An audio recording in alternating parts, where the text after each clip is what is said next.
Mayumi's point of view. Ang hirap talaga ng buhay sa mundong ibabaw. Mabuti na lang maganda ako at hindi mukhang kurimaw. Pero ang ipinagtataka ko talaga, karamihan sa kagaya kong magaganda hindi pinalad sa pagiging marangya ang buhay. Minsan tuloy hinihiling ko na lang na makapulot ako ng 1 milyon. O kaya lalaking mayaman na daks, gwapo at masarap. Napahinto ako sa paglalakad nang makita mula sa hindi kalayuan ng isang lalaking nakahandusay sa gilid ng ilog at walang malay. Lord, ang bilis mo naman pong magtupad ng wish ko. Naisambit ko na lang. Ibinaba kong hawak kong batya na may lamang kumot na binanlawan ko sa ilog bago lapitan yung lalaki. Feeling ko dininig ni Lord ang dasal ko dahil gwapo itong lalaking nakahandusay. Boxer lamang ang suot nito at masasabi ko agad na duck siya dahil may nakikita akong malaking anaconda na mukhang galit. Ang sarap! Husmiyo ka! Mayumi! Tingnan mo muna kung buhay siya bago ka lumantod. Binatukan ko ang sarili bago dahang-dahang pantayan ng lalaki. Sinundot ko ang kanang pisngi nito at wala naman itong responde. Sunod kong pinitik ang ilong at wala ring talab. Bakit? Buhay pa ba to? Itinapat kong daliri ko sa kanyang ilong at humihinga pa naman siya. Nakahinga naman ako ng maluwag dahil doon. Mahirap na rin at baka ako pang mapagbintangan at sumugi sa kanya. Wait ka lang dyan, Pogi ah. Hahanap tayo ng pwedeng tumulong sa'yo. Pagkausap ko sa lalaki. Mga alis na ako pero agad nitong hinaklit ang braso ko at hinalikan ako. Hinalikan niya ako. Hindi ako nakagalaw dahil sa ginawa niya. Gulat na gulat ako at pakiramdam ko ay hihimatayin na lang ako. How dare him? Magnanakaw siya ng halik. Nanay! Mabilis kong naitulak itong lalaki nang marinig ang boses ng isang batang babae. Hala ko? Bakit ka nakikipag-kiss? Sumbong kita kay Lola. Mali ka nang iniisip, Aya. Kalmahan mo nga muna. Sambit ko sa anak ko. Hindi ito nakinig sa akin at nagmamadaling tumakbo pa uwi. Inis ko namang nilingon ng lalaki at napaawang na lang ang labi ko. Nang makitang dumudugo na ang gilid ng noon nito. Anak ng tupa. Napalakas pa yatang tulak ko Sa huli, mas pinili kong tulungan ng lalaking to kesa habulin ng OA at eksaherada kong anak. Mayumi! Ayan na nga bang sinasabi ko Paniguradong malilintakan ako nito at aakalain pa ni tatay na nakikipaglampungan ako. Mayumi, ano ba itong sinasabi ng apo kong may hinahalikang karaw? Tay, guni-guni lang huyo ni Aya. Sagot ko bago ituro ang lalaking wala pa ring malay. Tingnan nyo nga tong lalaking napulot ko. Sa tingin nyo ho ba makakahalik pa to? Naghihingalo na Nanay, bad ang maglay po. Sagot ni Aya. Sige ka, puputulin ni San Pedro ang tang mo. Sinamaan ko ng tingin ng anak ko. Di lamang puputulin ni San Pedro dahil ang daldal mo. Ngumuso lang ito bago paglaruan ng kanyang mga daliri. Mayumi, totoo ba ang hinahalikan ka ng lalaking yan? Seryosong tanong ni tatay. Tatay, bakit ba yan ang iniisip ninyo? Tulungan nyo na lang akong buhatin itong lalaki at dalhin sa bahay. Pakiramdam ko kasi makakasuhan ako ng murder kapag natigok to. Tugon ko. Napahinga naman ng malalim si tatay bago ako tulungan. Halos magkanda subsub pa kaming dalawa dahil sa bigat nitong lalaki. Nakadagdag yata ang bigat yung anaconda niya. Nang makarating sa bahay, inihiga namin sa papag itong lalaki. Tinawag agad ni tatay yung doktor sa lugar namin at baka matuluyan itong si Pogi. Ay, ang sarap! Pinisil-pisil ni doktora ang muscles ni Pogi. Okay na lang to. Mukhang hindi sa bagok mamamatay si Pogi. Kung hindi sa pangahalay ni doktora, menopause na malantod pa rin. Doktora, wag niyo hong pagnasahan yan. Saway ko rito. Tama, dahil ipakakasal ko na yan kay Mayumi. Sabat ni tatay. Tumahimik ka nga dyan, Renato. Bakit may pakakasal yung estranghero kay Mayumi? Nasisiraan ka ba ng bait? Singhal ni nanay kay tatay. Napangisi naman ako. Mabuti na lang at paborito ako ni nanay. Baby loves ko, Mildred. Hinalika ng lalaki niyan si Mayumi. Kailangan niyang panagutan ng anak natin. Sagot naman ni tatay. Ha? Hinalika niya si Mayumi ko? Abat, dapat talagang pakasalan niya si Mayumi ko. Binabawi ko ng sinabi ko, hindi ako paborito ni nanay. Siya nga palang pinaka-OA sa bahay. Nay, nagdeliryo lang ho itong lalaki kaya't nahalikan ako.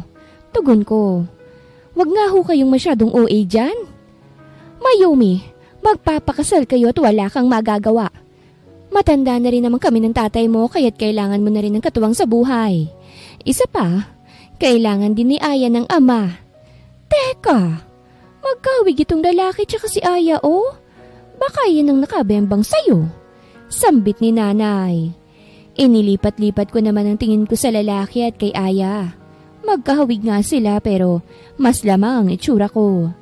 Pero kapag pinagdikit ang dalawa, mapagkakamalan nga silang mag-ama. Hindi ko naman kasi kilala ang ama ni Aya. Hindi ko nga rin kilala kung sino ba talaga ako eh. Basta nagising na lang ako isang araw na hindi kilala kung sino ba talaga ako. Hindi na ako nakipagdiskusyon pa kila tatay at hinayaan na lang sila sa pagiging OA nila. Kinabukasan, wala na yung lalaki sa kwarto. Doon din kasi ako natulog dahil binabantayan ko siya. Siyempre hindi kami magkatabi at baka magapang ko siya. May gawin siyang hindi maganda. Ano, pumapayag ka na bang ikasal sa anak ko? Boses agad ni nanay ang narinig ko nang makalabas ako ng kwarto. Nakita ko sila sa sala ng bahay. Kaharap nila yung lalaking tinulungan ko. Pumapayag po ako. Anong pumapayag? Sira ulo ka ba? Napalingon sila sa akin nang magsalita ako. Parang bigla akong nanlambot nang masalubong ko ang tsokolating mga mata nitong lalaki. Pakiramdam ko rin ay nagkita na kami noon at may ugnayan kaming dalawa. Gwapo siya kapag nakapikit. Pero mapapabuka ka kapag nakadilat na siya. Mayumi. Kinilabutan ng buong sistema ko nang banggitin nito ang pangalan ko. Bakit mo ko kilala?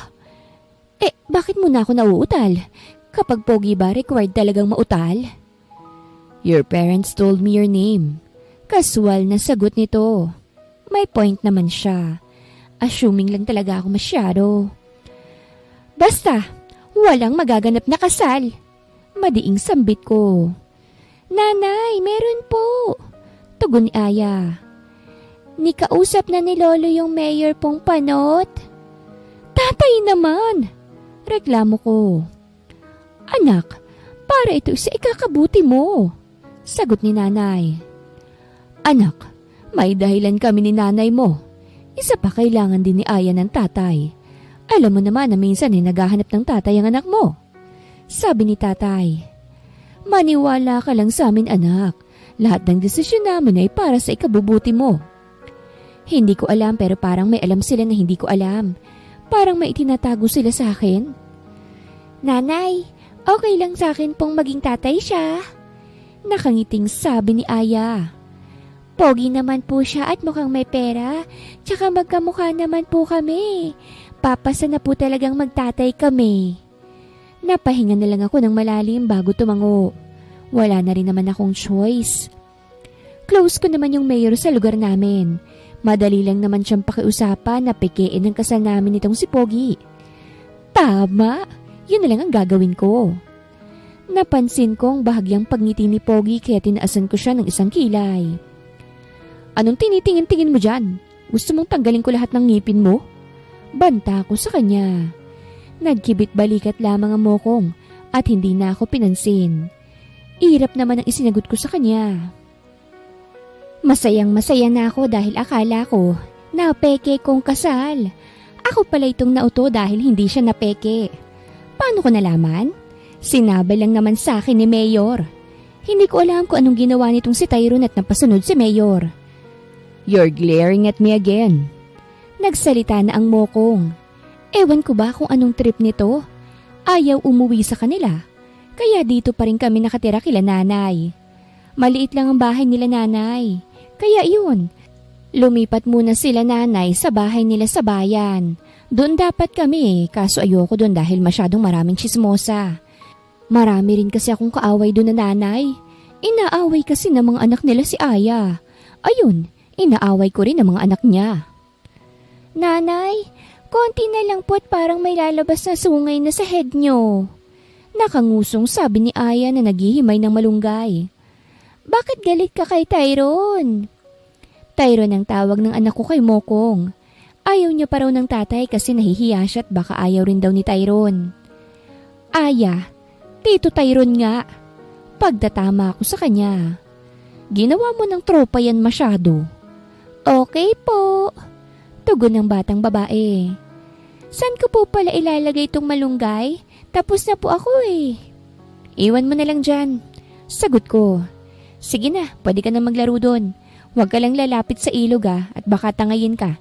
Hindi talaga kita ililigtas. Siyempre, hindi ka po marunong lumangoy eh. Tumawang batang makulit bago nanakbo palabas ng bahay. Naiwan kaming dalawa ni Tyrone. Abala ako sa paghihiwa ng kalabasa, habang siya nagkukudkod ng nyog. Mahaba-habang pagtatalo ang ginawa namin bago siya natuto sa kudkuran ng mano-mano. Halatang rich kid kasi ang Mokong. Kudkurin ba naman ang nyog na hindi pa nabibiyak? What will you cook? Tanong nito nang matapos na siya. Ginataang gulay. Sagot ko. Wow, really? Tinaasan ko siya ng isang kilay dahil parang hindi siya naniniwala sa akin. I can't believe that you're eating vegetables now. Anong ibig niyang sabihin dun? Excuse me, kumakain naman talaga ako ng gulay. Isa pa, bawas-bawasan mo nga yung pag-i-Ingles mo at baka ikaw ang kutkurin ko dyan.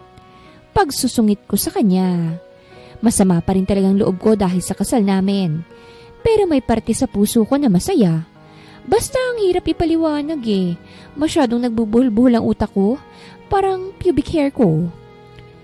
Pagkatapos kong maghiway, nagsimula na akong magluto. Nararamdaman ko pa rin ang mga tingin ni Tyrone kaya't medyo nakakailang. Bakit ba tingin ka ng tingin? Hindi na ako nakapagpigil. Gets ko, sobrang ganda ko pero wag mo namang ipahalatang na love at first sight ka. Siguro inaasahan mo yung honeymoon natin ano? Sorry ka. Kahit maging kasing tigas ang bakal yung anaconda mo, hindi ako mag-open legs ano? Tinitingnan lang kita dahil may muta ka pa. Kaswal na sagot nito. At napansin ko lang din maliit pa lang balakang at dibdib mo. Hindi naman ako makapaniwalang tumingin sa kanya. How dare you? Excuse me lang hindi sila maliit. Naka-private mode lang dahil isa kang Mokong. You're so loud as always. Hindi na talaga ako nagugulat sa pagiging matabil ng dila mo. Bahagya itong natawa. Sa mga salitaan mo parang kilala mo talaga ako Stalker ba kita? Sinamaan ko siya ng tingin. Siguro sinadya mong mapunta dun sa tabing ilog para maikasal sa akin ano? Grabe palang pagiging delusional mong babae ka. Sakit ba yan o inborn na? Sarkastikong tanong nito. Tanong mo sa mama mo. Masungit kong sagot bago siya irapan. Nakasimangot na binalingan ko na lang ang niluluto ko. Parang gusto ko tol haluan ng sonrok sumpakbet. Kaso lugi rin pala ako dahil kakain din kami ni Aya. Ayoko namang matigo kami ni Aya no. You smell so nice as ever. Pakiramdam ko ay natuod ako sa kinatatayuan ng maramdaman ko si Tyrone sa likod ko. Anong ginagawa mo? Kinakabahang tanong ko. Anong smell so nice as ever? Ashumera. Yung gulay yung tinutukoy ko. Lumayo to sa akin kaya't humarap ako sa kanya. Namumula ang mukha ng Mokong. Anong gulay ang pinagsasasabi mo? Malinaw kong narinig na ako ang sinabihan mo no? Singhal ko sa kanya. Binanggit ko bang pangalan mo? Bumalik na naman to sa dati nitong reaksyon. Huwag mong gawing vitamin sa pagiging asyumera mo Masyado mong inaaraw-araw. Bago pa ako makasagot, mabilis na itong tumalikod. At nagmamadali nang umalis. Wala naman akong nagawa kung hindi ang mapasuntok na lang sa hangin. Lintik na ugali yun. Pakiramdam ko biglang naging dalawa si Aya. Tyrone's point of view. Halos 6 na taon na rin ang mawala ang fiancé ko dahil sa isang aksidente. Tumaob ang yacht na sinasakyan namin noon at hindi ko na siya nakita pa. Kahit ang sinasabi ng lahat na wala na siya, hindi pa rin ako nawawalan ng pag-asa. And because of the same incident, I finally found her. Nahanap ko siya pero hindi niya ako maalala. Ang masaklap pa, may anak kaming 2. Hindi natuloy ang kasal namin noon pero bigla na lang kaming ikinasal ngayon. Tito Tyrone, bakit nakatulala ka po?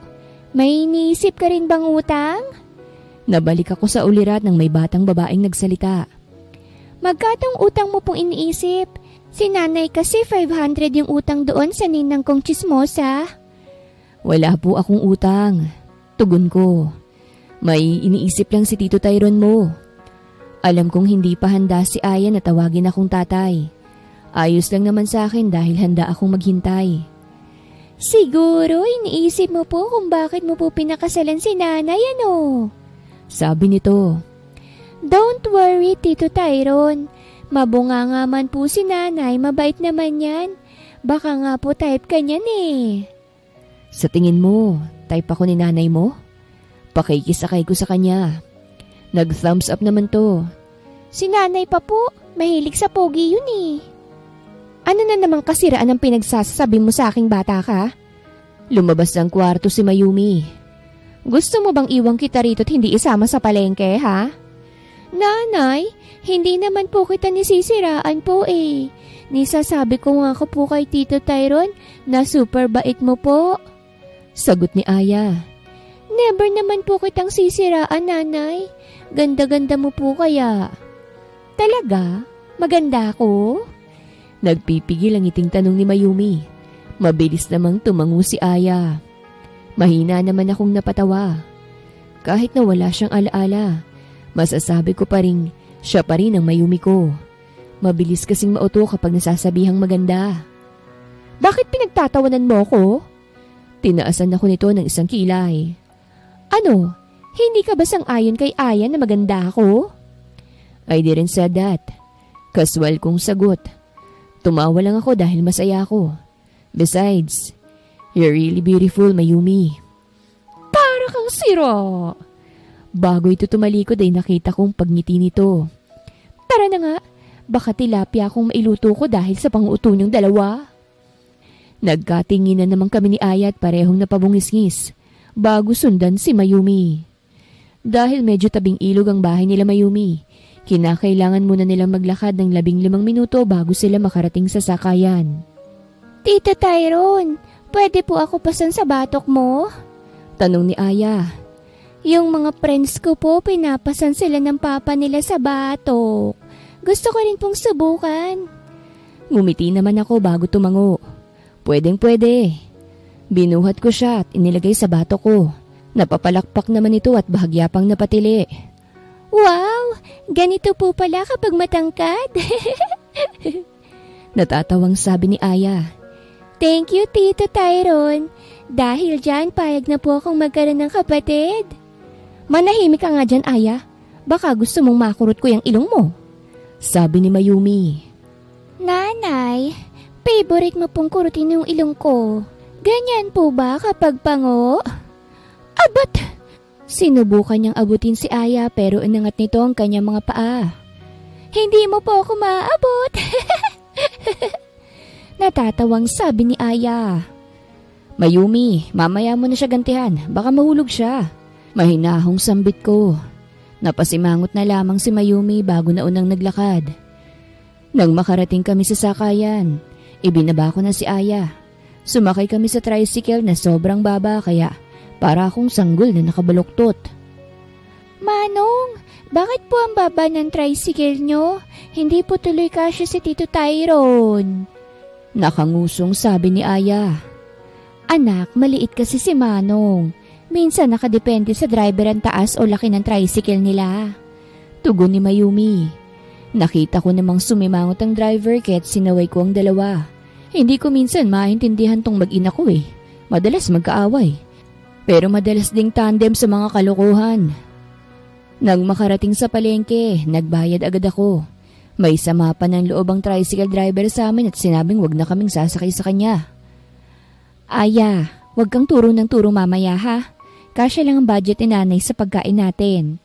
Sabi ni Mayumi habang naglalakad kami papasok sa palengke.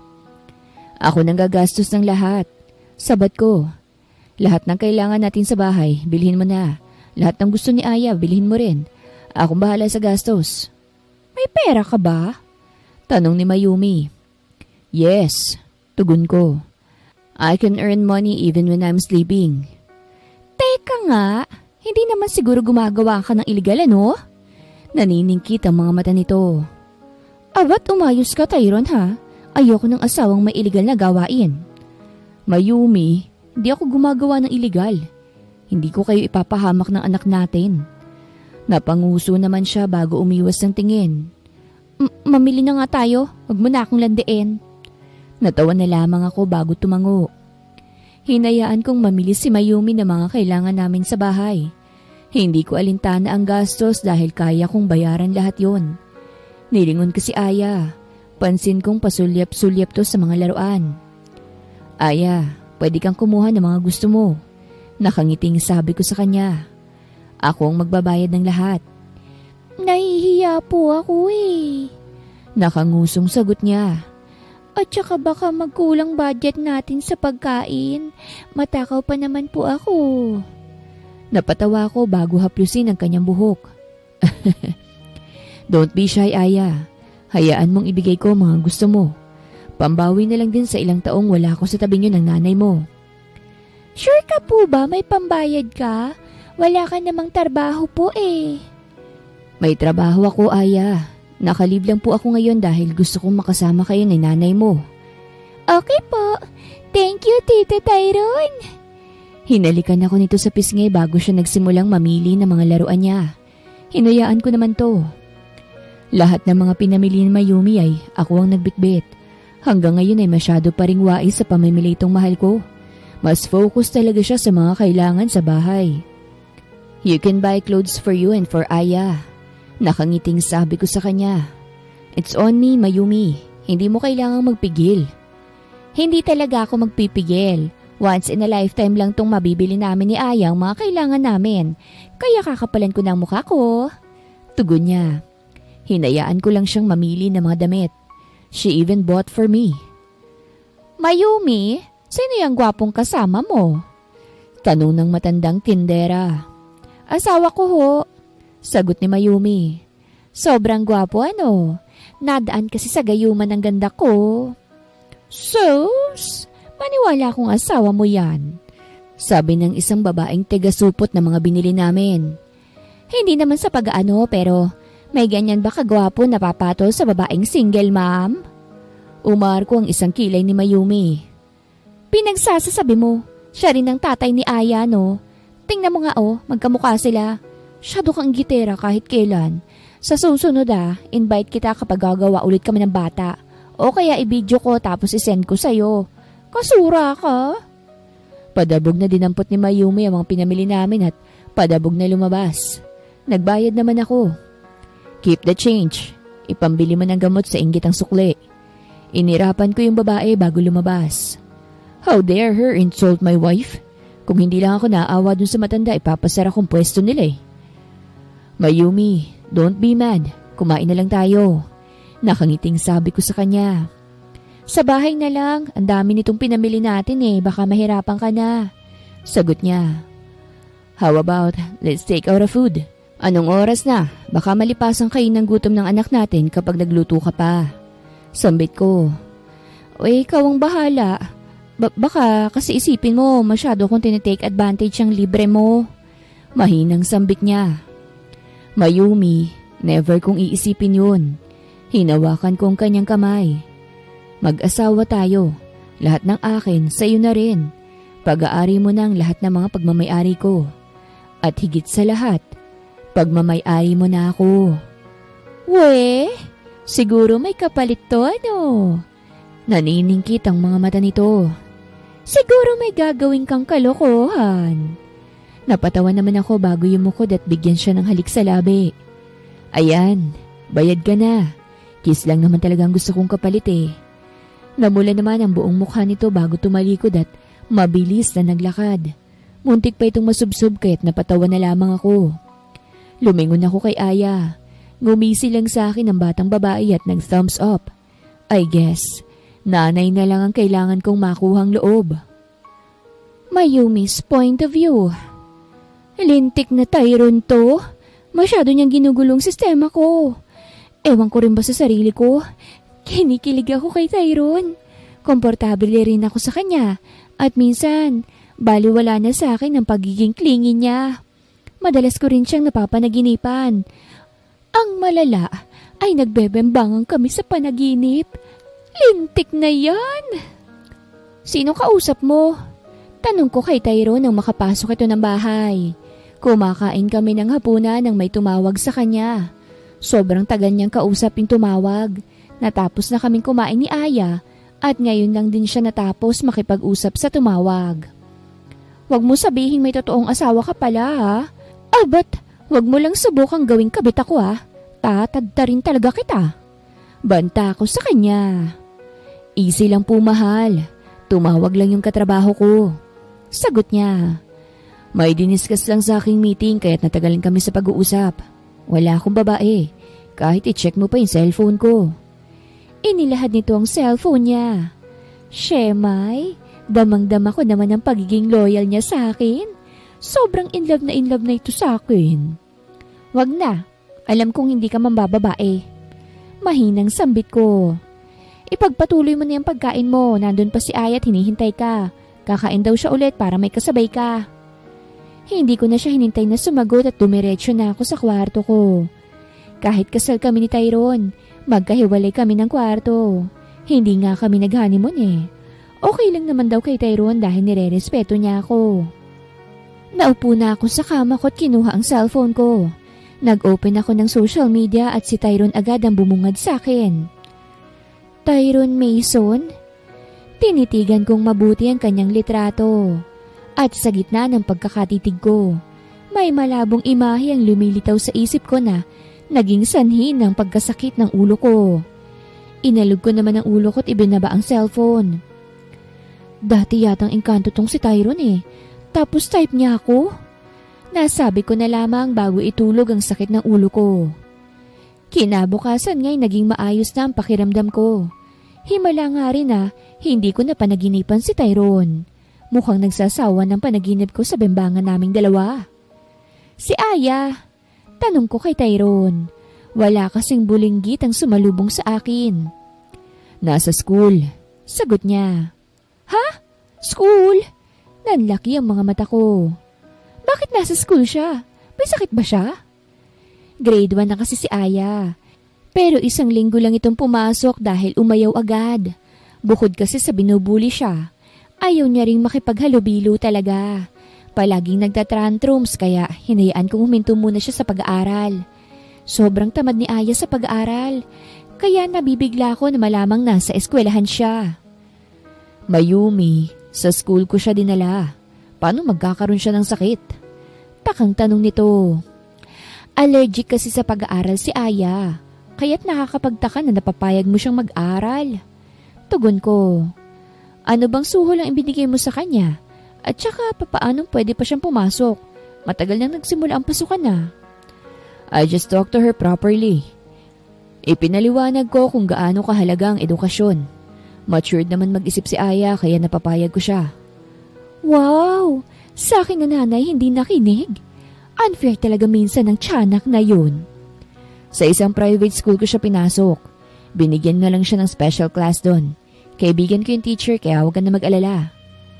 Private school? Ganda gastos doon.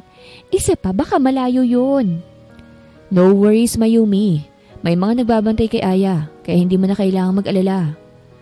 Ngayon na talaga ako naniniwala na isang bilyonaryo itong si Tyrone eh. Talagang ang dininig ni Lord ang prayers ko na makapulot ng lalaking gwapo, mayaman at ducks. Ang lakas ko talaga kay Lord. Pero sana hindi niya pa ako kuhanin. Nox, tatay na tatay ka na talaga ah. Nakakapanibago ba? Siniko ko siya. Tropa-tropa kami nitong asawa ko eh. May ibinulong si Tyrone pero hindi ko naman narinig. Dahil wala si Aya, pwede na nating gawin ang dapat nating gawin. Napalunok ako nang lumapit to sa akin. Anong gagawin? Kinakabahang tanong ko. Shit! Ngayon ba siya hihiling ng honeymoon? Teka, hindi ako ready. Hindi pa ako nakakaligo at nakakapag-shave. Ayoko makita niyang pet check kung maraming damo. We're just having a date, Mayumi. Calm down. Natatawang sabi niya. Date lang? Parang mas maganda yata yung nasa isip ko. Charot lang. Date? Takang tanong ko. Yes, hindi pa tayo nakakapag-date magmula nang ikasal tayo. Kaya ngayon natin gagawin yun. Nakangiting sagot niya. Bakit? May iba ka bang iniisip bukod sa date? Wala ikaw yatang may iniisip eh. Kasalanan naman niya kung bakit ko naisip yung honeymoon. Masyado kasing pa-mysterious pang sasabihin niya eh. Ligo lang ako. Oo, sige, bye. Paalam ko't nagmamadaling pumasok sa kwarto ko. Kinuha ko ang pangmalakasang dress ko na binili ko sa ukay-ukay. Isa itong white dress na may konting bulaklak na design. Buti nga't hindi fitted, kaya't hindi mahahalatang balakang at dibdib kong naka-private mode. Nang makuha kong susuotin ko, lumabas ako ng kwarto at dumiretso sa banyo. Todo kuskus ako dahil kailangang malinis ako. Siyempre, nag-shave na rin, in case of emergency lang. Feeling ko tuloy dalaga ulit ako. Nasabi ko na lang na makapagbihis ako. Bumalik ako sa kwarto at naglagay ng konting pangkulay sa mukha. Hindi naman pwedeng lumabas kami ni Tyrone nang wala akong ayos. Ayokong pagkamalang yaya niya. Okay na ako. Nakangiting sabi ko nang makalabas ako ng kwarto. Naghihintay sa sala si Tyrone. Simple lang ang pormahan nito pero ang lakas pa rin ng dating. Unfair talaga. You look more beautiful, wife. Nakangiting sabi ni Tyrone bago ako lapitan. Parang ayoko nang ayain kang lumabas. Pakiramdam ko kasi maaagaw ka dahil sa sobrang ganda mo. Ang OA mo. Pabiro ko siyang inirapan. Tara na at baka magbago pang isip ko. Ikaw rin, mawawalan ka ng chance na makadate ang magandang kagaya ko. Alright, we should go now. Sayang ang chance. Lumabas kaming dalawa ng bahay. Siyempre naglakad muna ang prince at Disney princess hanggang sa makarating sa sakayan. Ang akala ko magta-tricycle kami ni Tyrone. Pero hindi. Dumiretso si Tyrone sa isang itim na Mustang. Get in, wife. Pinagbuksan niya ako ng pinto. Kotse mo to? Gulat kong tanong bago pumasok sa loob. Kotse natin. Sagot niya bago isarado ang pinto. Nang makasakay si Tyrone, agad niya yung pinaandar. Hindi pa rin ako makapaniwala na mayaman vibes kami ngayon. Ako lang pala. Mayaman naman pala talaga itong si Tyrone. Habang nasa biyahe, nararamdaman ko naman yung feeling na nangyari na itong mga nangyayari. Basta pakiramdam ko nagawa na namin ni Tyrone ang ganitong bagay. Tyrone, magkakilala na ba tayo noon pa? Hindi mapigilang tanong ko. Lumingin to sa akin saglit at ngumiti lang. Grabe namang sagot yan. Nakakapikon. Hindi na muli akong nagtanong hanggang sa makarating kami sa isang malaking mall. Kahit first time kong makapunta dito sa mall na ito, pakiramdam ko ay napuntahan ko na siya noon. Alam mo, feeling ko na-incarnate ako sa tuwing kasama kita. Sambit ko habang nakasakay kami sa elevator. Hindi kaya dati mo akong aso? Or dati mo pala akong girlfriend tapos natsugi ako? Ang weird na ng mga nangyayari sa akin. Mayumi, it takes time. Don't force yourself to remember everything. Tugon ni Tyrone. Remember everything? Baka parte siya ng past ko. May anesthesia kasi ako eh. Ay, amnesia pala. Basta sabi nila nanay napulot lang nila ako sa tabi ng ilog 6 years ago. Wala rin akong maalala noon. Basta't natatandaan ko lang na maganda ako. Baka tama ang kutob ko na dati akong aso ni Tyrone ay girlfriend pala. Posible kayang siya rin ang ama ni Aya? Shit! Tama na nga muna yung pag-overthink. Date namin to, hindi dapat puro overthink ang nasa isip ko.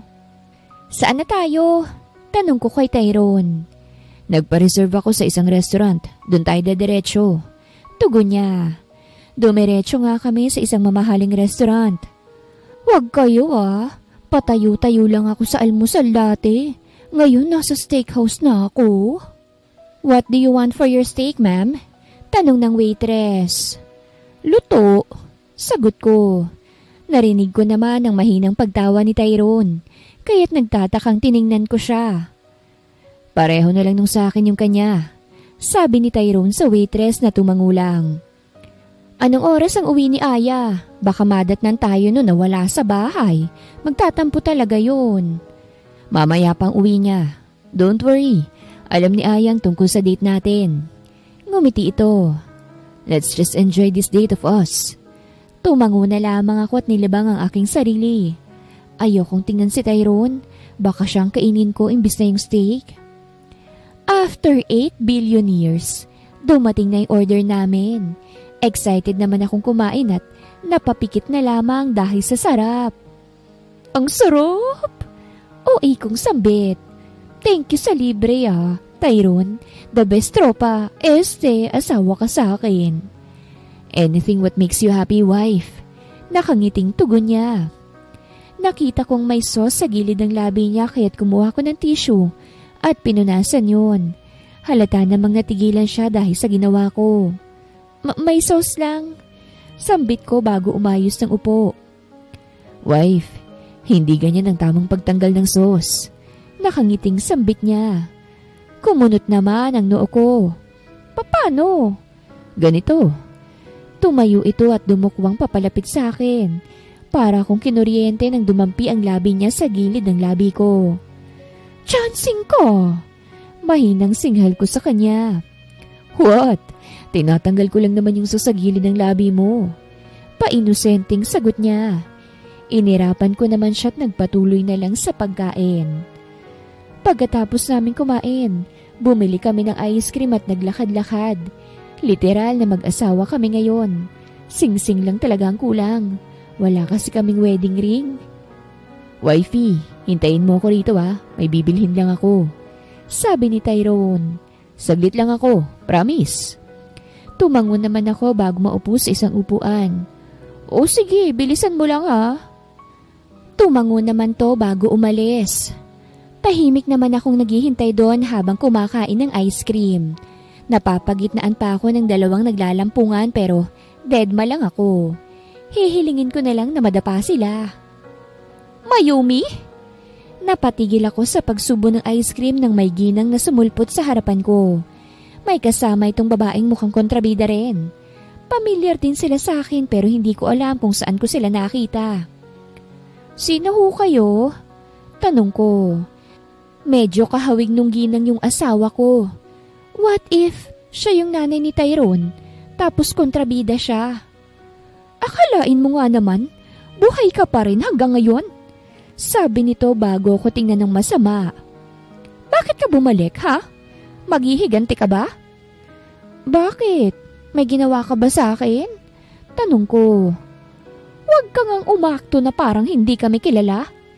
Nagsalita ang kasama nitong babae. Alam kong nagpapanggap ka lang at sigurado ako na kaya ka bumalik para sa fiancé kong si Tyrone.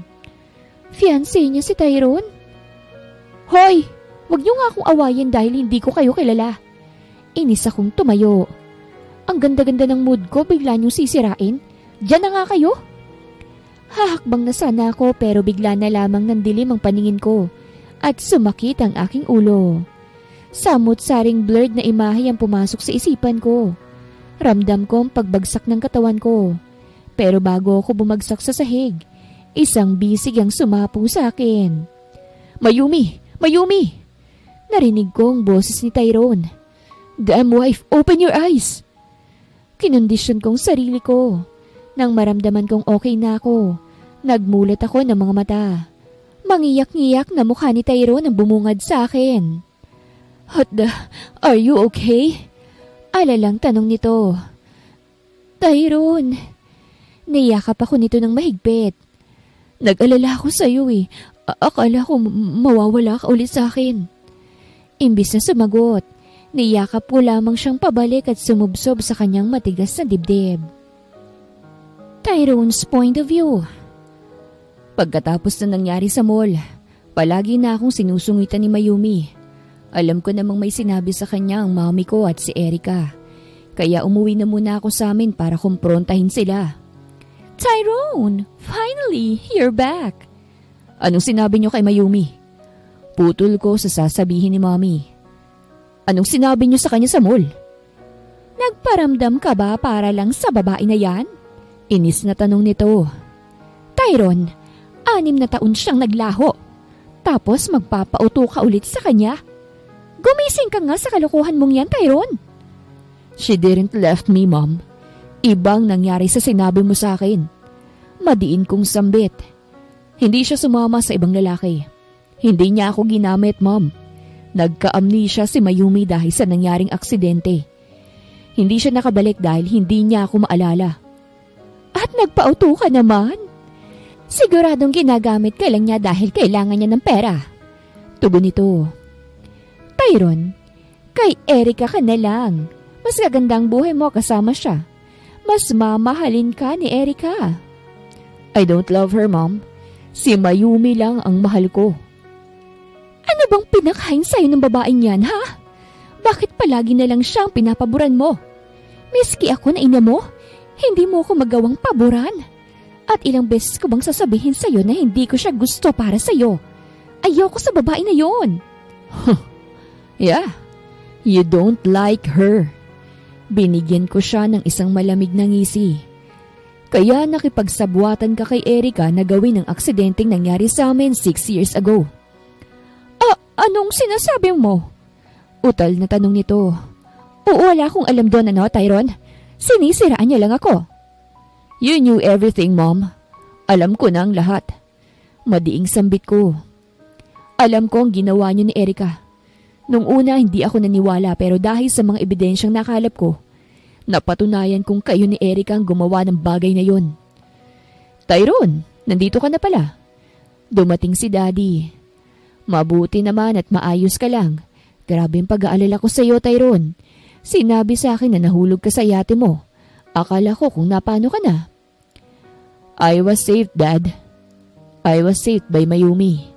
Seryosong sagot ko. Si Mayumi? Nahanap mo na siya? Ano sinabi niya? Did she try to hurt you again? Sunod-sunod na tanong ni Daddy. Dad, she never hurt me. Tumingin ako kay Mommy. Mom is the one who hurt me. She's the real villain in all of this mess. What do you mean? Takang tanong ni Daddy. Go on, ask her. Napakuyom ako ng kamao. Itanong mo kung anong ginawa niya 6 years ago. Pagkatapos kong sabihin ang katagang yon, tumalikod na ako't umalis sa lugar na yon. Una pa lang ayaw na ni Mommy kay Mayumi dahil sa life status nito. Gayunpaman, ipinaglaban ko pa rin si Mayumi.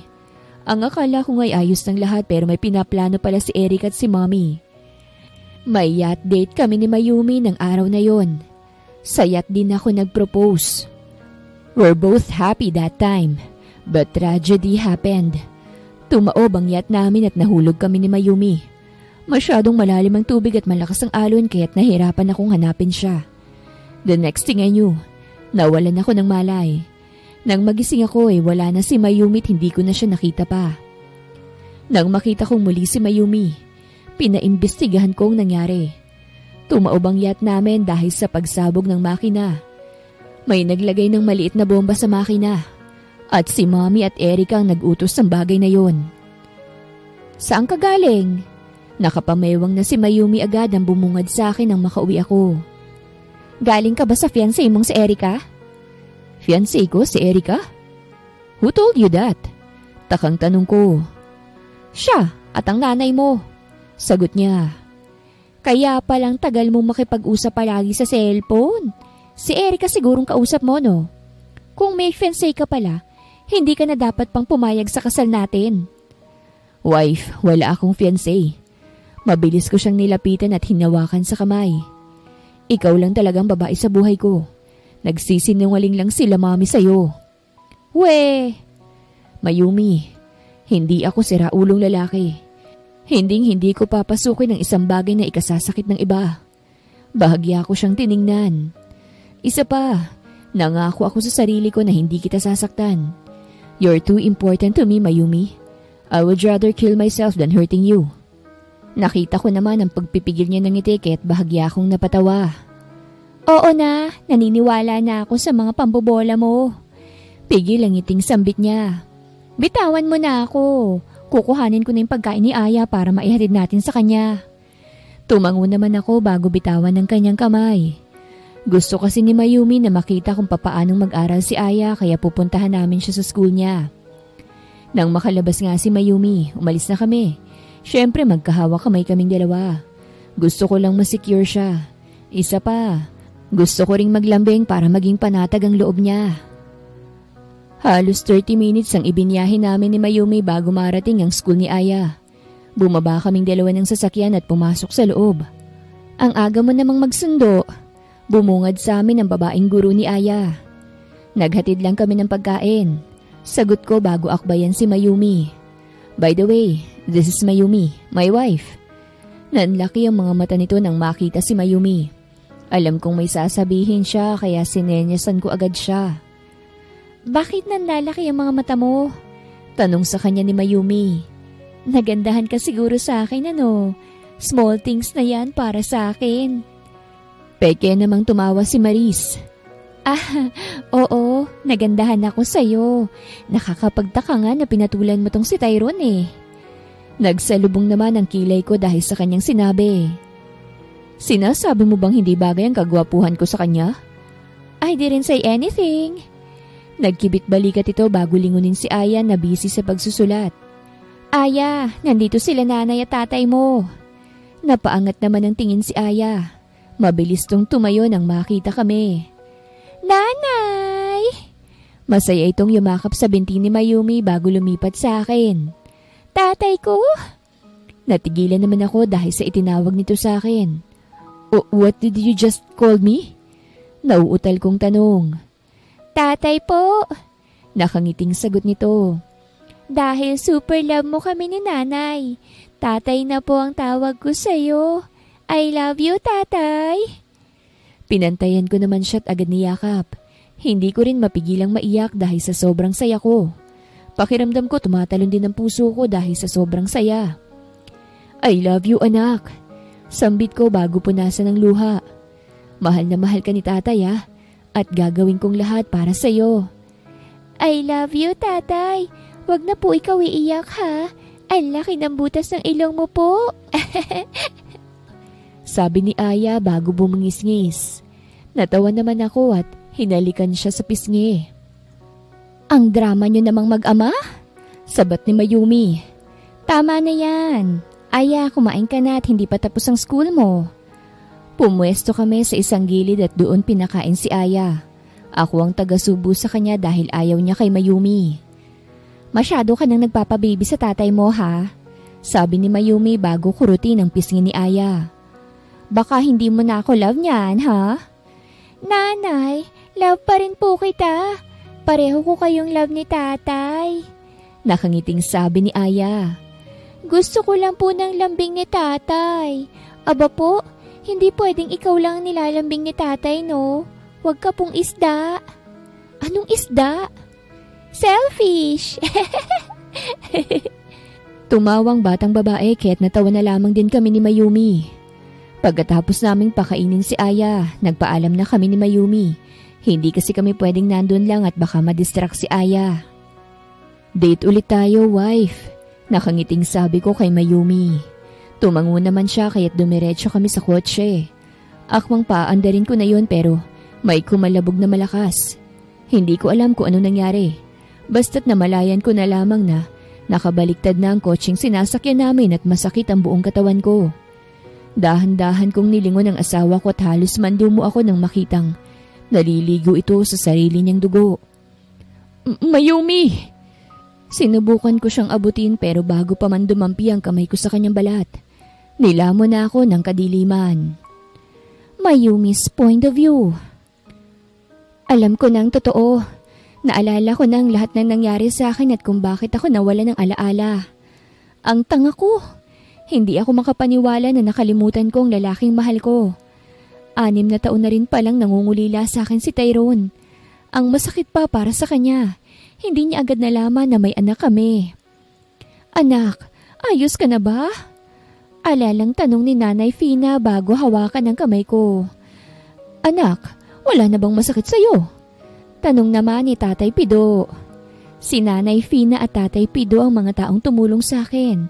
Silang kumupkup sa akin nang mawalan ako ng alaala. Okay na ho ako. Nakangiting sagot ko. Kahit hindi ko maigalaw ang mga paa ko, mabuti pa rin ang lagay ko. Mabuti na lamang at hindi malalang naging tama ako sa aksidente. Or should I say, sinadyang aksidente. Nakita sa CCTV na si Eric ang gumawa ng krimen. Masyadong obses ang gaga sa asawa ko. Kaya humantong sa pagiging killer ang utak. Hindi pa malaman kung kasabot ang ina ni Tyrone. Pero may kutob akong hindi naman. Pero nahaharap din siya sa kaso dahil sa ginawa niya sa amin ni Tyrone kaya't nagkaroon ako ng amnesia. Nanay, kamusta na ho si Tyrone? Malungkot kong tanong. Magmula nang magising ako, hindi ko sinubukang puntahan si Tyrone na kritikal pa rin. Hindi ko kasi kayang makita siya dahil baka mabaliw ako. Hindi ko kayang makitang nangihina ang mahal ko. Gising na si Tyrone, sagot ni tatay. At kaya kami nandirito para ibalita sa iyo ang bagay na yon. Para namang tumulo ng puso ko dahil sa magandang balita. Totoo, gising na ang asawa ko. Pigil ang iyak kong tanong.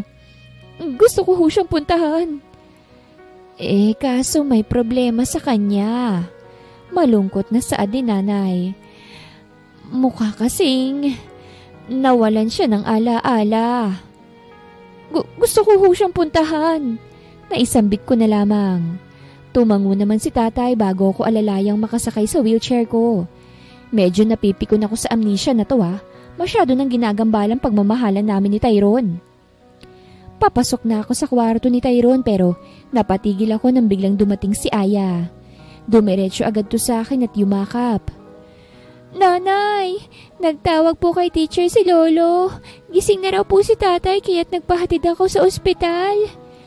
Nakangusong sabi nito. Nanay, excited na akong makita si tatay. Nagbili nga po akong candy para sa kanya Tumango lamang ako bago siya kandungin. Hindi ko alam kung papaanong sasabihin kay Aya na hindi kami maalala ng tatay niya. Pumasok kami sa loob ng kwarto ni Tyrone. Nadatnan namin ang isang lalaking nakaupo sa kama. Kausap ang kanyang ama. Malamig na malamig ang aura ni Tyrone. Ang aura niyang nakikita ko ngayon ay ang aura niya noong una ko siyang makilala. Who are you? Why are you here in my room? Malamig na tanong nito nang makita kami. Tatay! Bumaba sa kandungan ko si Aya at agad umakyat sa kama ni Tyrone. Tatay, nagbili akong candy for you. Dad, kanino bang anak to? Tanong ni Tyrone sa kanyang ama. Pakiramdam ko'y maiiyak na lang ako dahil sa nakikita ko. Hindi lang ako nasasaktan para sa sarili ko. Nasasaktan din ako para kay Aya. Hindi mo po ako naaalala? Bigla na lang umiyak si Aya. Bakit hindi mo ako naaalala po? Naghampas ba ulo mo po? Kung kailan may tatay na ako, hindi naman ako maalala. Ayaw ko na po. Hate ko na kayong lahat. Napakurap-kurap ako nang biglang tumawa si Tyrone at niyakap si Aya. Aya, naaalala po kita. Bala ko lang iprank si nanay mo kaso hindi ko na kinaya. Wag na po ikaw umiyak. Naiiyak na rin si tatay Anak ng hotdog na matigas naman Nakakainis ka. Tumulo na rin ang luha ko. Takot na takot ako rito tapos prank lang pala. Akala mo ba nakakatuwa yun? Kakainis ka talaga. Sorry na po, wifey ko. Malambing na sabi nito. Inilapit naman ako ni tatay kay Tyrone at inalalayang makaupo sa kama nito. Mahina ko agad hinampas si Tyrone na ikinatawa nito. Hindi ka nakakatuwa Inis kong sabi habang umiiyak. Sorry na po, wifey ko. Malambing na sabi nito bago punasan ang mga luha ko. I love you, Mayumi ko. Masaya ko kasi nakabalik ka na. Sorry, sa 6 na taong wala akong sa tabi mo. Sambit ko. Mahal na mahal kita, Tyrone. At masaya ako dahil mabuti ng lagay mo. Nanay, nabalik na po ang alaala mo po? Tanong ni Aya. Hindi ka na po ulyanin? Anong ulyanin ka dyan? Napasimangot ako. Hindi ako ulyanin. Amnesia ang tawag sa sakit ko. Masyado pa akong bata para mag-ulyanin, ano? Ganon din naman po yun eh. Ni-English mo lang po. Nakangusong sabi nito. Napatawa naman si Tyrone. Aya, paano mo nalamang may ulyanin may amnesia si nanay mo? Tanong ni Tyrone sa anak namin. Narinig ko po kayo nila Lola. Sagot ni Aya. Nakichismis po ko tapos nalaman ko. Siyempre naging quiet po ko kasi baka mas lalong kiligin sa'yo si nanay. Chismosa ka talagang bata ka? Kinurot ko ang ilong ni Aya. Chismosa ka rin po kaya? Nakangusong sabi ni Aya. Lagi nga po ikaw nakikinig kapag nag-aaway kapitbahay natin eh. Aba, chismosa palang mag-ina ko. Pareho kaming niyakap ni Tyrone. Pero ayos lang sa akin kahit super chismosa nyo. Mahal na mahal ko pa rin kayong dalawa at hindi magbabago yon. I love you rin po, tatay. Nakangiting sabi ni Aya. I love you rin po, nanay. Mahal na mahal ko kayong dalawa. Nakangiting sabi ko. Masaya ako dahil buo na tayo at mas lalong magiging masaya pa. Ngumiti si Tyrone na tinakpan ng mga mata ni Aya bago ako halikan. Napapikit naman ako at dinama ang kanyang labi. Tyrone's point of view. Masaya ako na pareho kaming maayos ni Mayumi. Pareho kaming kailangan na lamang magpagaling. At nagpapasalamat ako kay Lord dahil iniligtas niya kaming dalawa. Iyon nga lang, pareho pa rin kaming hindi makalakad. Kaya sila Nanay Fina muna ang umaasikaso sa amin. Lalo na kay Aya. How was your feeling, wifey ko? Malambing kong tanong sa asawa ko. Sa wakas din ay nakauwi na kami sa bahay namin talaga. Nagkaroon na ulit ng sigla itong bahay na pareho naming pinagawa. Gusto ko nang makapaglakad. Nakangusong sagot niya bago sumandal sa akin. Tyrone, gusto ko nang maigalaw ang mga binti ko. Gusto na kitang luhuran. Dahil sa kanyang sinambit, naramdaman ko agad ang pagsaludo ng aking laguna. Damn, I miss her bataan. Wifey, I want it too. Tugon ko. I miss poking inside your mouth. Parang pwede naman yata eh. Nakangising tumingalato sa akin. Pwede naman yung nakahiga ako. Wifey, stop teasing me. Reklamo ko. Hindi mo alam kung gaano kahirap sa akin ang magpigil. Alam mo bang si Kali at Kana ang kasama kong magpaligaya sa loob ng 6 na taon? Sumimangot naman to bago ko taasan ng isang kilay. At sino si Kali at Kana? Nang babae ka? Napatawa naman ako. Wifey, I'm referring to my 2 hands. Itinaas ko ang kaliwang kamay ko. This is Kali. Itinaas ko naman ang kanan. And this is Kana. Kali and Kana. Kawawa ka naman pala. Hayaan mo, ito nang simula ng pagbawi ko sa'yo. Humiwalay ito sa akin at itinulak akong pahiga sa kama. Napalunok na lamang ako nang bumaba ito hanggang bewang ko. Hinawakan niya ang dulo ng short ko at unti-unting ibinaba. Hanggang hita ko ng short nang biglang bumukas ang pinto. Gulantang kami pareho ni Mayumi habang nakatingin kay Nanay Fina, Tatay Pido at Daddy. Maiipis ang pumasok sa short niya. Kinakabahang palusot ni Mayumi. Takot ho si Tyrone sa ipis eh. Hindi ko alam kung naniwala sila Daddy dahil tumango ang mga ito. Bakit nga po pala? Tanong ko bago ayusin ang sarili ko. Sarap na, naging bato pa. Gusto lang naming masiguradong maayos kayo. Sagot ni Tatay Pido. Pero mukhang sobrang ayos nyo namang dalawa. Ang tinig ng boses nito ay tila may kahulugan. Sasabihin ko lang din sana na naihatid na namin si Aya sa eskwelahan. Sabi naman ni Nanay Fina. At gusto niyang ipasabi na huwag kayong mag-alala sa kanya. May nangaaway raw sa kanya pero siya nang bahala. May umaaway kay Aya? Kunot noong tanong ni Mayumi. Tumango naman si Nanay Fina. Hala, Masama ito.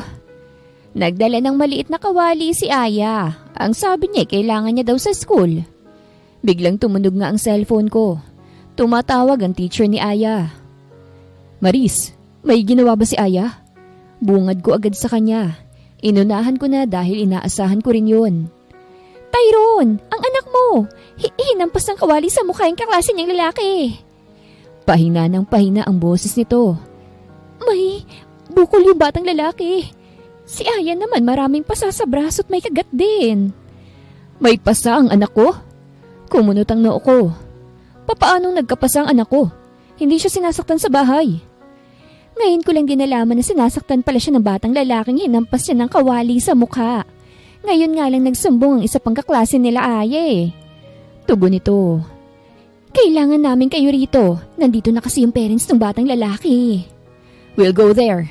Seryosong tugon ko bago patayin ang tawag. Sinasaktan ng anak ko? Galit na tanong ni Mayumi.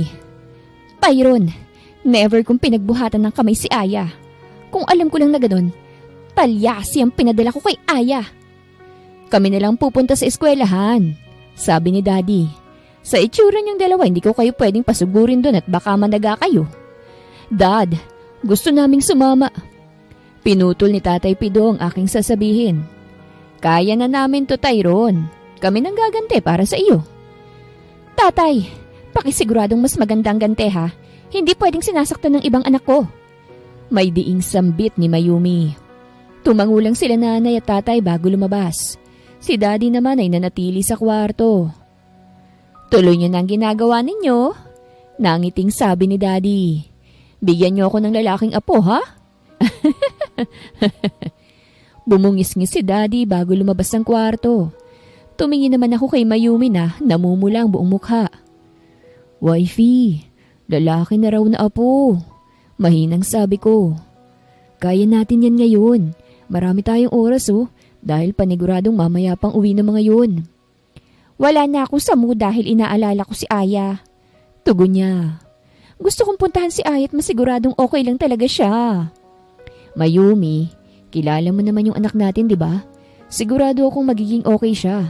Hintayin natin mamaya ang balita nila Daddy. Tumango naman siya bago bumaling sa akin. O sige, libangin muna natin ang sarili natin habang wala pa si Aya. Bigyan natin siya ng kapatid para naman medyo tumino siya.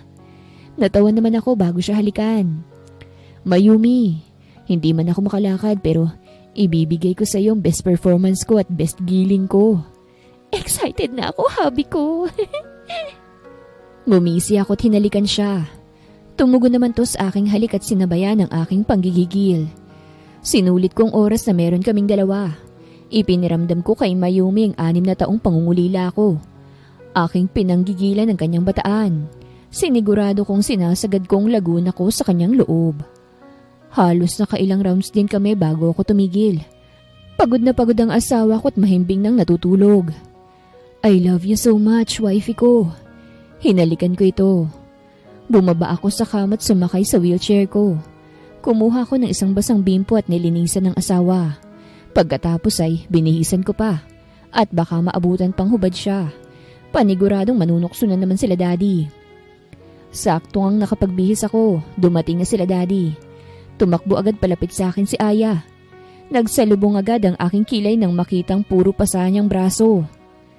Kaya ba palagi kang naka-jacket kasi tinatago mo sa amin ang mga pasa mo? Kunot noong tanong ko. Opo, sagot ni Aya. Baka magalit kayo sa akin ni nanay po eh. At saka gumaganti po kasi ako. Sabi niya po kasi wag akong makikipag-away. Napahinga ako ng malalim. Aya, okay lang sa akin ang gumanti ka kapag sobra ng ginagawa sa'yo. At sa susunod, magsasabi ka na sa amin ni nanay mo ha. Alam mo namang ayaw ka naming nasasaktan. Opo, tatay. Tumango pa ito. Promise po mas masakit ang ganti ko sa susunod. Natawa naman ako bago guluhin ang kanyang buhok. Tatay, tulog na tulog po si nanay ah. Bumaling to kay Mayumi na mahina pang naghihilik. Napagod si nanay sa wrestling niyo po? Buti hindi kanya hinampas ng kawali po. Wrestling? Takang tanong ko. Sabi ni Lolo Daddy, naglalaro kayo ng wrestling ni Nanay, kaya hindi kayo sumama sa school. Sagot ni Aya. Sa susunod sali po ko sa wrestling nyo Nilingon ko si Daddy at sinamaan ng tingin. Ngumisi lang to sa akin bago umiling. O sige na, lalabas na muna kami ha? Paalam ni Nanay Fina. Magpakabait kayo dyan at iwasan na muna ang wrestling. Makahulog ang ngumisi ang tatlong matatanda bago lumabas ng kwarto. Napailing naman ako bago balingan si Aya na nakahiga na sa tabi ni Mayumi. Lakas maghilik ni Nanay, parang tunog ng truck. Sabi ni Aya. Lagyan ko kaya ng tape bibig niya. Natawa naman ako bago rin mahiga. Nasa pagitan na namin ngayon ni Mayumi si Aya. Pareho ko silang niyakap. Tulog ka na rin po muna, Aya. Magpahinga ka muna. Alam kong napagod ka sa school. Malambing kong sabi sa anak ko bago ito halikan sa ulo. I love you, anak. I love you po, tatay. Yumakap sa akin si Aya. Ngumiti lamang ako bago sila mahinang tapik-tapikin ni Mayumi. Ilang sandali nga lamang ay nakatulog na rin si Aya. Hindi ko maiwasang mapangiti nang pagmasdan ko silang dalawa. Ang sarap pagmasdan ng mag-ina kong maldita na madalas masakit sa ulo. Pero palagi ko namang kasiyahan. Oo, masakit sila pareho sa ulo, lalo na si Mayumi. Dalawang ulo ko kasi madalas niyang pasakitin. Yung ulong edukado at yung delikado. I love you mga mahal ko. Hinalikan ko sa noong dalawa bago ako tuluyang matulog at sabayan ng kanilang pagtulog. Mayumi's point of view. Tingnan mo nga naman tong si Tyrone. Masyadong pinagpala ng spermang loko. Masyadong tinupad ang gusto ni Lord na humayot magparami. Paano ba naman? Pang-anim na anak na namin ang dinadala ko. Parang kami yatang mas lalong nagpapalaganap ng populasyon dito sa Marikina. Nasundan kasi si Aya namin ng kambal na lalaki. Tapos wala pang 1 taon pa lang ang kambal namin. Nasundan na naman ang panibagong lalaki. 1 taon pa lang ang sumunod, may panibago na namang lalaki. At ngayong 8 months pa lang ang sumunod, meron na naman akong dinadalang lalaki. Tanggal angas talaga ni Aya sa mga kapatid niya. Nay, doon na muna ako sa bahay ni Lolo Daddy. Tulalang sabi ni Aya. Ang anak kong panganay ay magsasampung taon na. Mas lalong nag-matured at naging maldita. Nanay, ayoko muna po rito. Napapagod na akong makinig ng iba't ibang ingay ng mga kapatid ko Napakamot naman ako sa ulo. Anak, hintayin natin si tatay mo. Wala kasi akong katulong sa mga kapatid mo Isa pa, wala namang maghahatid sa'yo. Napahinga siya ng malalim bago tumangot lumapit sa akin. Kinuha niya si Trevor sa bisig ko. 8 months na si Trevor. Ilalagay ko lang po muna si Trevor sa crib, sabi ni Aya.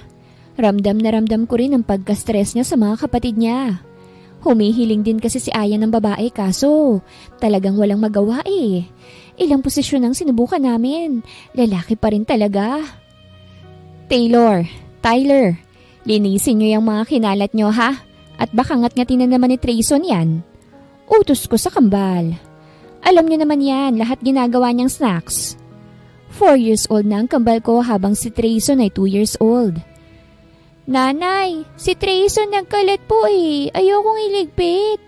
Nakangusong sabi ni Tyler. Tyler, hindi makakayuko si nanay. Naiipit niyan si baby. Mahinahong sambit ko.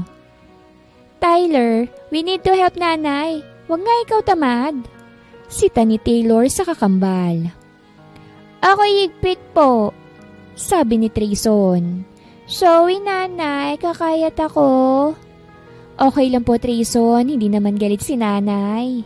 Nakangiting sabi ko. Ligpit na rin po ako nanay. Sorry. Nakangusong sabi naman ni Tyler. Hindi po galit si nanay. I love you Tyler. Nag-umpisa ng tatlong magligpit. Nakatingin lang ako sa kanila habang hinihimas ang 6 na buwan kong tiyan. Last na anak na talaga to. Ayoko na't napakahirap mag-alaga. Isa pa, natatakot akong baka makaramdam ng unfair treatment ang mga bata. Lalo pat marami sila. Ilang sandali nga lamang ay dumating na si Tyrone. Kita ko ang pagod sa mukha ng asawa ko. Tatay!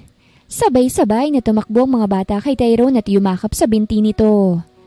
May dala si tatay na donut. Inabot ni Tyrone ng isang box ng donut sa mga bata. Pero bago kayo kumain, kiss muna ni tatay. Hinalikan naman siya ng mga bata bago kuhanin ang box ng donuts. Thank you, tatay. Love you po. Masayang sabi ni Tyler. Nagtungo agad ang tatlo sa kusina kaya't napailing na lamang ako. Dumiretso naman sa akin si Tyrone at hinalikan ako sa labi. How was my beautiful pregnant wife? Malambing na tanong nito. Nagpasaway ba ang mga bata? Nagpasaway pero napagsasabihan naman. Nakangiting tugon ko. Buti na lang talaga't nandito si Aya. Kahit napipiko na siya sa ingay, naging hands-on ate pa rin siya. Tatay! Dumating nga si Aya. Dumiretso to sa kanyang ama't humalik. Kamusta po ang work? Okay lang po. Sagot ni Tyrone. May dala akong donut. Makisalo ka dun sa mga kapatid mo. Gusto niyang magpahatid kila daddy. Sabi ko kay Tyrone. Hatid mo muna. Hindi na po nanay. Dito na lang po pala ako. Ngumiti siya. Narealize ko na boring din doon dahil walang maingay. Isa pa, takot po sa akin ng mga kapatid ko kaya kailangan mo rin ako dito. Thank you, Ate Aya. Niyakap ko siya.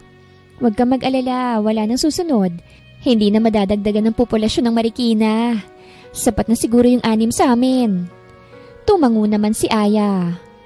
Pero kung madadagdagan po sana, pwede bang girl naman, nanay? Gusto ko talaga ng babae. Ang sakit po kasi sa ulo ng mga lalaki. I agree, anak. Tugon ko at tumango-tango pa. Sakit talaga sa ulo ang mga lalaki? At mahilig din magpasakit ng ulo ang mga babae. Sabi naman ni Tyrone. Ngumisi to ng makahulugan sa akin. Hindi ba, wifey ko? Kinurot ko naman ang matangos niyang ilong. Ayan, active na active ka sa mga ganyan. Itahimik mo yung bibig mo at baka matampal ko yan. Why? Totoo namang nagpapasakit din kayo ng ulo ah. Ano bang ulong nasa isip mo ha? Sinamaan ko siya ng tingin pero tumawa lamang ito bago ko yakapin sa bewang at halikan sa pisngi. Nasa ganun kaming senaryo nang dumating ang kambal at si Trayson. May dalang donut ang mga ito at juice. Para sa inyo po, nakangiting sabi ni Tyler. Oh, ang sweet naman. Nakangiting sabi ko. Thank you po sa inyo. Ate, eat na po ikaw. Nagpasaway kami kaya't maglambing po kami. Nakangiting sabi ni Taylor. Masakit man sila sa ulo madalas. Malambing naman sila at maalaga. Kapag may nagawa sila, maglalambing agad sila para bumawi. Thank you. Nakangiting sabi ni Aya. Love kayo ni ate palagi. Yabyo po. Nakangiting sabi ni Trayson. Yumakap ang tatlo't humalik kay Aya. Ang good boy naman ng mga anak ko na yan. Nakangiting sabi ni Tyrone. Dapat palagi kayong nakikinig kay nanay at ate nyo ha. Mahal kayo palagi ni tatay. Love ka rin po namin, tatay. Ikaw po ang best tatay. Nag-thumbs up pa si Taylor. Yumakap naman. Sobrang saya ko dahil binigyan ako ni Lord ng ganitong buhay. May malaking pagsubok man sa amin ni Tyrone. Nagpapasalamat pa rin ako dahil pinagtagpo pa rin kaming dalawa. At ngayon, sobrang saya ko dahil asawa ko ng lalaking may matangos na ilong at magandang lahi. I love you, hubby ko. Hinalikan ko si Tyrone. Sobrang swerte ko na ikaw ang asawa ko at ama ng mga anak ko. I love you rin, wifey. Mas maswerte ako dahil sa inyo. Wakas!